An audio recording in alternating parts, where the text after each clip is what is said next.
የሀገሪቷ የፖለቲካ ምህዳር የንግግር ምህዳር ጠቧል። ስለዚህ ሌላ ሀገር እንሄዳለን ይላል። በጣም ጥሩ ጥያቄ።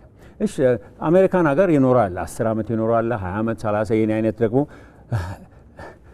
እልፈት ዓመት ይኖራል። ስንቱ ነው የአሜሪካን ዲሞክራሲ ውስጥ የሚሳተፍ? ዜሮ ማለት ትችላለህ። ስንቱ ነው የአሜሪካን ህገ መንግስት አጥንቶ ተገንዝቦ የአሜሪካ ዲሞክራሲ ምን እንደሆነ የአሜሪካን መንግስት እንዴት እንደሚሰራ ስንቱ ነው የሚያልቀው?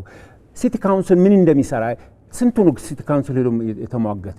ሰፈራችን እንደዚህ መንገድ ቆሻሻ እንትን ብሎ ይጠረግልን የሚል ይሄ ሁሉ ምንድን ነው?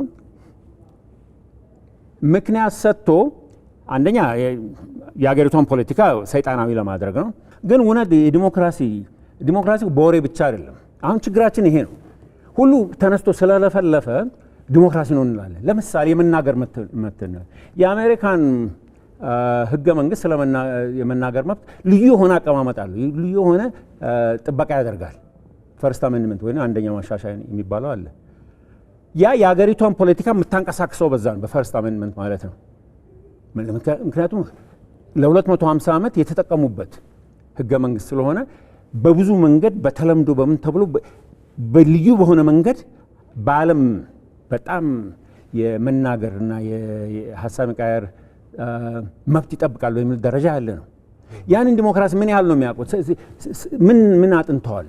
ዲሞክራሲ ማለት ቁጭ ብሎ ማለት መሳተፍ አለብህ። ያለበትን የኖርክበትን የምትሰራበትን ገንዘብ የምታገኝበትን ልጅ የወለድከው የነሱ ያንን የዲሞክራሲ ስነ ስርዓት ሳታክ እዛ ቁጭ ብለህ ስለ ኢትዮጵያ ዲሞክራሲ አወራለሁ ማለት ዘበት ነው።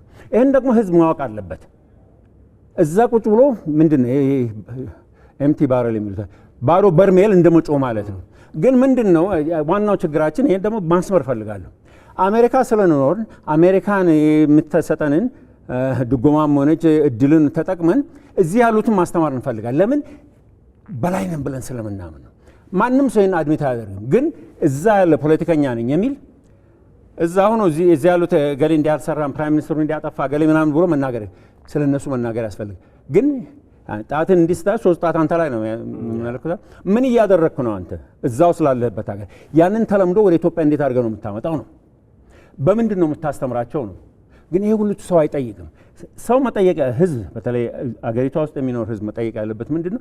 እነዚህ ሰዎች ይህንን ፖለቲካ በሚያወሩበት ጊዜ ባሉበት ሀገር ውስጥ ምን አይነት የዲሞክራሲ ተሳትፎ አድርገዋል ነው? ካላደረጉ ባዶ በርሜል ማለት ነው። ዝም ብሎ ነው እንጂ የሚጮሁት። ከአሜሪካ ሆኜ እኔ ስለተናገርኩ የበለጠ ተሰሚነት ይኖረኛል ብዬ አልገምትም። ምንድን ነው ይዤ የምመጣው?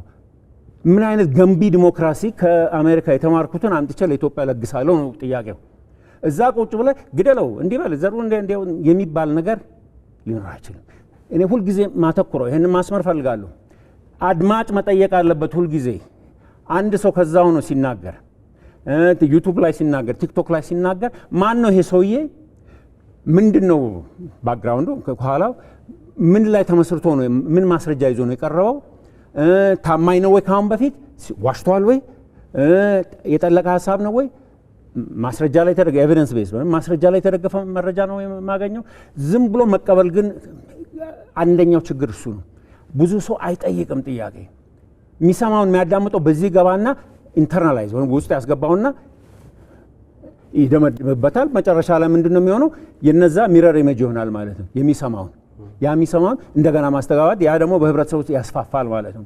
ስለዚህ ማስመር ፈልጎ ማንም ኢትዮጵያዊ ዩቲዩብ በለው ቲክቶክ ላይ የሚሰማውን መጠየቅ ማን ነው ይሄን ያወጣው? ለምንድን ነው ያወጣው? ምን ማስረጃው ምንድን ነው?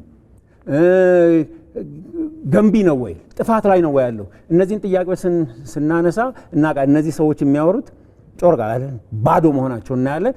ከባዶ ሰው ጋር መስማትም መነጋገርም አያስፈልግም።